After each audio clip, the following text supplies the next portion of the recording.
Welcome to the Michigan Golfer Show. Join us each week as we explore the people, the places, and the events that shape our great game. Hi, I'm Jack Berry, and today we are at the Michigan Golf Hall of Fame being celebrated at the KOCSIS Golf Club here in Big Rapids, Ferris State University, where the Michigan Golf Foundation is going to have our Michigan Golf Hall of Fame here as soon as we get able to dig a hole and and get all the ribbons cut. But tonight we celebrated adding 6 new members to the Michigan Golf Hall of Fame. We have more than 100 in here. We started out with the first 3 were Walter Hagen, Al Watrous, and Chuck KOCSIS, 3 of the all-time greats, not only in golf, but certainly in the state of Michigan and all of golf. And tonight we're over 100, and tonight we're adding Bob Ackerman, Brian Cairns, Tom Gillis, and 2 ladies, Stacy Slobodnik-Stoll, the Michigan State University golf coach, and Susie Green Roebuck. She joins her father Pete in the Michigan Golf Hall of Fame. Well, this is the year of 2017, and our 6th honoree this year is unable to be here. That was Alex Ross, who was born in Dornoch, along with his brother Donald. And Alex came over from Scotland, was the first golf professional at Detroit Golf Club for 31 years, was the first president of the Michigan section of the PGA, and won some of the top tournaments of the time. So the Golf Hall of Fame, as we say, has been going a long time, and it's here at Ferris State, which is the home of the PGA's Professional Golf Management Program. It's the first one in the United States, and there are about 35 or more around the country, and this is the best. Started here where students go for their 4 years, and they spend half the year in school here learning business courses and so forth, and the other half they spend out on the road someplace, kind of in effect like interning at different wonderful golf clubs. And then they come back here to Ferris, and we have graduates of that program are all over the United States and all of the golf clubs. You see a golf professional where you go to school, Ferris State, and that's. We're happy that the Michigan Golf Hall of Fame is able to link in with them and be cited here. Also very pleased to welcome the Ken JANKE Sr. family. Ken was he's responsible along with Stan Aldridge at Indianwood Golf and Country Club and forming the Michigan Golf Hall of Fame. Stan wanted to know how he could kind of publicize his new course, and when he took it over, and Jim DEWLING says, well, let's talk to Jim DEWLING from the PGA. He says, well, let's bring in Ken JANKE, who is a real golf collector, addict, and loves the game, and he might have some ideas. And Ken's idea was Michigan Golf Hall of Fame. And then I was fortunate to be in on that the first group that picked the first 3 members of the Golf Hall of Fame: Walter Hagen, Chuck KOCSIS, the greatest amateur ever in Michigan; Al Watrous, the longtime wonderful professional at Oakland Hills Country Club. And the JANKE family now has made a significant contribution to the Michigan Golf Foundation that will help do the bricks and mortar for the work so we'll be able to display all of the wonderful mementos that we have from all of the members of the Golf Hall of Fame.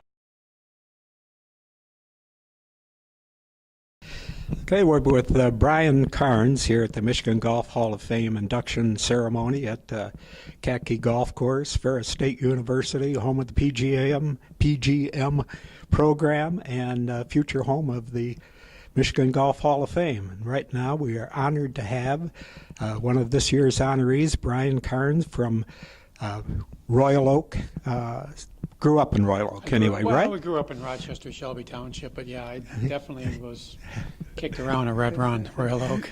Well, Brian has had a wonderful career, and like so many others of our inductees, his parents got him into it. So tell us how that happened. Pretty much, my dad was born and raised in Scotland, and they moved over here after the war, and that's all my dad knew. And they moved over for obvious reasons to get ahead. You couldn't get ahead in Scotland or the UK. So they moved here, and my dad played quite a bit of golf. He was a good player. He was a one at one time. So in the early, like 70, 71, he joined Red Run. And that's about the age, I was 5, 6 years old. It was getting to be the age that I could start playing golf. And I was lucky enough to, he just rolled out the red carpet for us and let us play. Turned over his kilt to you? Turned over his kilt to me, yeah.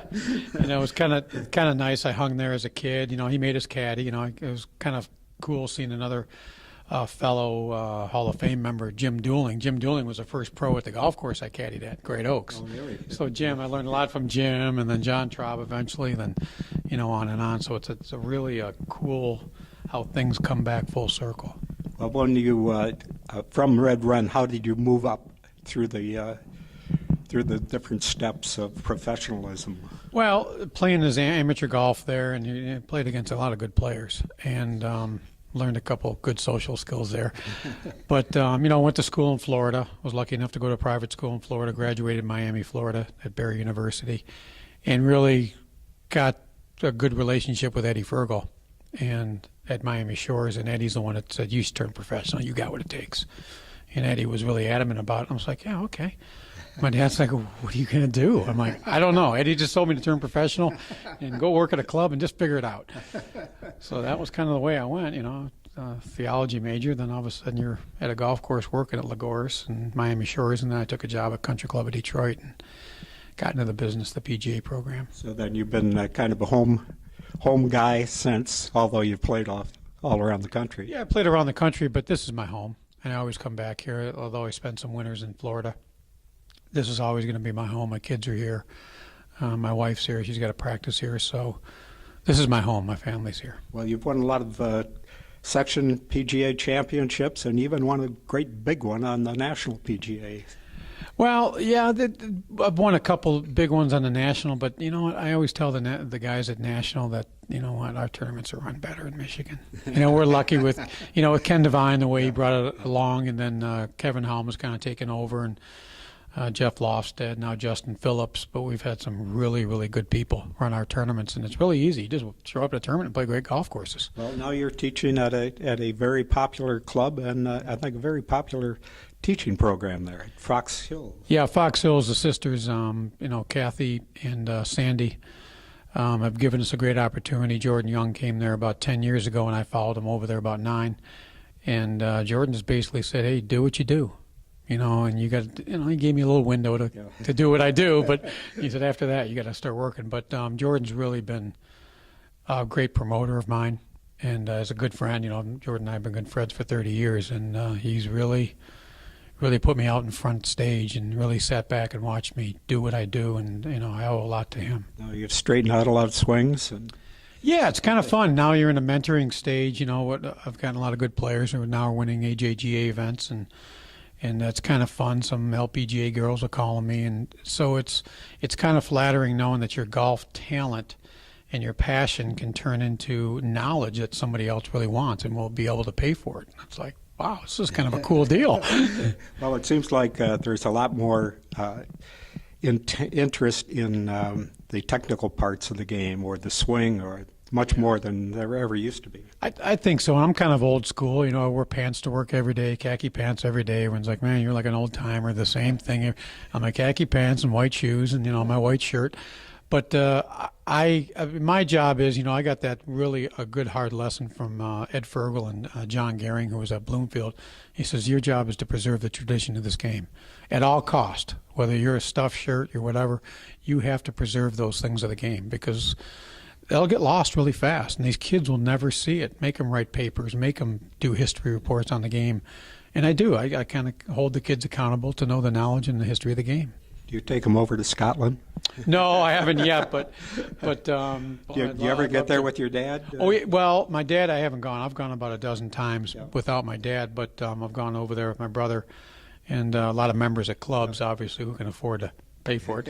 But yeah, there's nothing like it. I mean, Northern Scotland, it's got to be my favorite place in the world. Outside of Michigan. Outside of Michigan, yeah. I'll tell you what, Michigan's pretty good for 5 months, isn't it, Jack? Definitely. Brian, it's been terrific talking to you, and congratulations on entering the Michigan Golf Hall of Fame. Thank you. Wonderful. Thank you very much.